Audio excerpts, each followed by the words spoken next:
Hi everyone, आज मैं कहानी जो आपको सुनाने जा रहा हूँ वो कहानी एक ऐसे इंसान की है जिसने मरने से कुछ घंटे पहले मौत के फरिश्ते को देखा था और उससे बात भी करी थी। दोस्तों, ये कहानी आज से 12 साल पहले शकील की, जो कि दिल्ली में रहते हैं और दिल्ली में उनका घर है, दिल्ली में उनका कारोबार था, मतलब सब चीज़ उनका दिल्ली में ही था। दिल्ली में दोस्तों कबाड़िया काम किया करते थे, अच्छा खासा काम था उनका। और वो मैरिड थे, उनकी 2 बेटियां थी जिनमें से एक बड़ी बेटी की उन्होंने शादी कर दी थी। तो दोस्तों उनके अंदर ना एक गंदी आदत ये थी कि वो डेली ड्रिंक किया करते थे, मतलब शराब। बस पूछो मत दोस्तों कितनी पिया करते थे, अनलिमिटेड शराब पिया करते थे, 24 आवर्स वो शराब के ही नशे में रहा करते थे। जिस वजह से उनका लीवर पूरा डैमेज हो चुका था, लीवर पूरा खराब हो चुका था। जब उनकी इतनी ज्यादा हालत खराब हो गई तो फैमिली वालों ने क्या करा, उन्हें एक प्राइवेट हॉस्पिटल में एडमिट करवा दिया। दोस्तों आपको तो पता है प्राइवेट हॉस्पिटल की फीस कितनी हैवी होती है, लेकिन घर वालों ने फिर भी वहीं एडमिट कराया ताकि ठीक हो जाए। जो फैमिली वालों के पास पैसे थे वो सब खर्च हो चुके थे प्राइवेट हॉस्पिटल में, लेकिन उन्हें आराम मिल रहा था, धीरे धीरे आराम मिलता जा रहा था उन्हें। दोस्तों ये नौबत आ गई कि घर बेच के उनका इलाज कराना पड़ा। घर बेचा गया उनका, घर बेच के उनका इलाज करवाया गया। लेकिन शकील ने एक दिन पता है क्या करा दोस्तों, रात का टाइम था, उन्होंने मतलब उनका कोई दोस्त वगैरह मिलने आया हुआ उनसे, तो उससे एक सिगरेट मंगा ली। अब सिगरेट मंगा के वो रात को जाके टॉयलेट में सिगरेट पीने लग गए। आपको तो पता है वहाँ पे तो सेंसर लगे होते हैं, वहाँ पता चल गया कि सिगरेट पिए किसी ने। जो वहाँ के इंचार्ज थे वो आए शकील के पास और उन्होंने बोला कि आपने सिगरेट पिए यहाँ पे। शकील ने बोला हाँ मैंने सिगरेट पी है, तो क्या हो गया। तो और भी डॉक्टर्स वगैरह थे, सबने बोला कि अगर आप ऐसे सिगरेट पियोगे ठीक कैसे होगे, आपका तो पैसा लगाना बेकार है फिर। शकील ने बोला मुझे कुछ नहीं पता, आप जाओ यहाँ से, मेरा दिमाग खराब मत करो। अगले दिन जब शकील की सारी फैमिली वाले आए तो शकील ने बोला कि मुझे यहाँ पर नहीं रहना, मुझे घर लेके चलो, मैं घर पे ठीक हो जाऊँ। सबने बहुत समझाया, डॉक्टरों ने भी बहुत समझाया कि नहीं आप यहीं पे सही हो गए, घर पे कैसे सही हो जाओगे। लेकिन उन्होंने किसी की नहीं मानी और वो जबरदस्ती अपने घर आ गए। अब दोस्तों घर पे आने के बाद घर तो बिक चुका था, 2-3 महीने का टाइम था उनके पास खाली करने का। तो उन्होंने घर पे भी आके अपना वो शराब वगैरह फिर से चालू कर दी, उन्हें अपनी फिक्र नहीं थी ठीक होने की।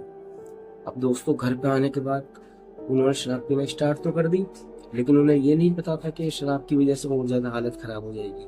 जो घर बेचा था उसे बेचने का कोई फायदा नहीं हुआ, वो इतने ज्यादा बीमार हो गए कि फिर उसके बाद उन्हें दिल्ली के एक सरकारी हॉस्पिटल में एडमिट करना पड़ा।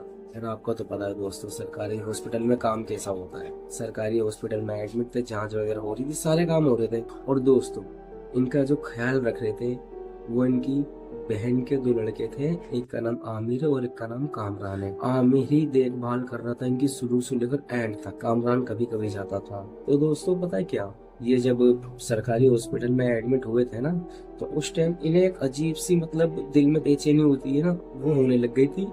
और ये हर 5 मिनट बाद ये कहते थे कि मुझे बिठा, 5 मिनट बाद कहते थे मुझे लिटा दे, फिर 5 मिनट बाद कहते थे मुझे बिठा, फिर कहते थे लिटा दे। मतलब इनके अंदर इतनी पावर नहीं थी, इतनी ताकत नहीं थी कि अपने आप को उठ के बैठ भी सके और अपने आप को लिटा भी सके। इनके अंदर कुछ भी ताकत नहीं थी, सब आमिर करता था, तीनों रात आमिर इनके साथ रहा करता था।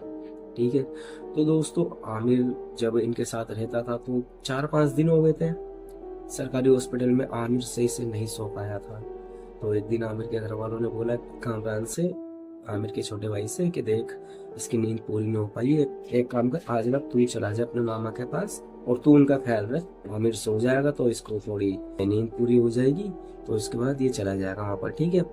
फिलहाल के लिए आज तू जा और आज तू ख्याल रखियो उनका। कामरान कहता ठीक है। अब कामरान चला जाता हॉस्पिटल, बाकी घर वाले घर आ जाते हैं और कामरान वहीं बैठ जाता है। जिस वार्ड के अंदर वो एडमिट थे वो काफी बड़ा वार्ड था, उसके अंदर काफी सारे लोग थे। तो 11-11:30 बजे तक तो सब नॉर्मल रहा, 12 बजे तक भी सब नॉर्मल रहा। लेकिन 12 बजे के बाद सब धीरे धीरे सोने लग गए, जितने भी मरीज थे और जो उनके साथ थे उनकी फैमिली मेंबर्स, वो भी धीरे धीरे सब सोने जा चुके थे। रात के 2 बजे तक सब सो चुके थे, बस कामरान अकेला बैठा था अपने मामा के पास।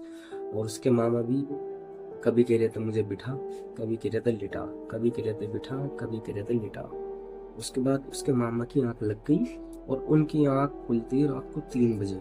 जैसे आँख खुलती है तो कामरान के मामा कहते हैं, आ गए तुम? कामरान कह रहा था, मामा कौन आ गए? कि देखिए खड़े तो सामने। कामरान कह रहा, कौन खड़े मामा? या तो मुझे मुझे तो कोई नहीं दिखा यहाँ पे। अरे देखना, मेरे सामने ही तो खड़े हैं, तेरे पास, ये देख। कामरान कह रहा, मामा कौन है? मुझे ये तो बताओ कौन खड़ा है? कि देखिए मुझे लेने आए। कामरान ने जब ये सुना कि मुझे लेने आए तो कामरान की तो दोस्तों हवा टाइट, क्योंकि उसे तो कुछ दिखाई नहीं दे रहा था, सिर्फ उसे अपने मामा की आवाज सुनाई दे रही थी। और मामा जिस तरफ इशारे से उंगली करके बता रहे थे वो उस तरफ देख रहा था, तो कोई भी नहीं था। कामरान कह रहा, मामा वो यहाँ पे कोई नहीं है। तो कामरान के मामा ने बोला, अबे तू चुप हो जा, देखिए खड़े हैं और ये मुझे लेने आए हैं। तो कामरान के मामा ने फिर ये बात बोली शकील ने कि देखो अभी मेरा टाइम नहीं हुआ है, मेरा टाइम जब होगा जब आमिर आएगा, जाओ आप। जब कामरान ने ये सुना तो उसके बाद ना जो कामरान के मामा थे यानी शकील, वो चुपचाप सो गए दोबारा से। कामरान वहां पे बैठ के कांप रहा था दोस्तों, मतलब पसीनों में तरबतर हो गया। उसकी इतनी हिम्मत नहीं हो रही थी कि वो उठ के वार्ड से बाहर भाग जाए गार्ड के पास। वो बैठ के वहां पे कांप ही रहा था, डर ही रहा था कि अचानक से उसने एक गार्ड की आवाज सुनी। जो गार्ड ये कह रहा था कि यहाँ पे स्मोकिंग करना अलाउड नहीं है, भागो यहाँ से। कोई इंसान होगा जो स्मोकिंग कर रहा होगा। गार्ड ने उसे चीख के चिल्ला के वहां से भगा दिया।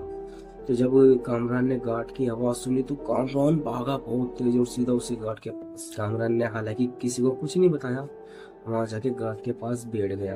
रात को 3 बजे से लेकर सुबह के 6 बजे तक कामरान गार्ड के पास ही रहा।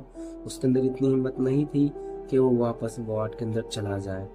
जब सुबह 6 बजे तब वो वार्ड के अंदर गया। जब उसने देखा कि सारे लोग जाग चुके हैं, सब अपना खाना पीना खा रहे हैं, कोई दवाई खा रहा है, कोई बातें कर रहा है, जब जाके वो अपने मामा के पास जाके बैठ गए। फिर थोड़ी देर बाद ही कामरान के फैमिली वाले सब आ गए। जो कामरान के बड़े भाई थे आमिर, वो भी आ गए।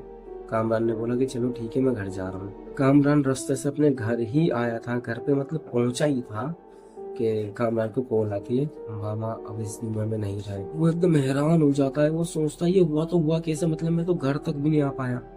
तो कामरान ने जब पूछा ये हुआ कैसे, मतलब अचानक से क्या हो गया, तो कामरान के जो बड़े भाई था आमिर, उन्होंने बोला कि मैं उनके पास जाके बैठा, थोड़ी सी बातें करी, और जब मैंने उनका सर अपनी गोद में रख के उन्हें चाय पिलाने की कोशिश करी, उन्होंने थोड़ी सी चाय पी और चाय पीते ही उन्होंने इस दुनिया को अलविदा कह दिया। कामरान ने जब ये सुना उसके दिमाग में एक ही बात घूम गई कि रात को मामा ने 3 बजे ये बोला था कि जब आमिर आएगा जब ही मेरा टाइम पूरा होगा। दोस्तों ये एकदम रियल स्टोरी है जो कि मुझे कामरान ने खुद बताई है। और अगर आपको हमारी कहानी पसंद आई हो तो हमारे चैनल को सब्सक्राइब कर लेना, वीडियो को लाइक कर देना।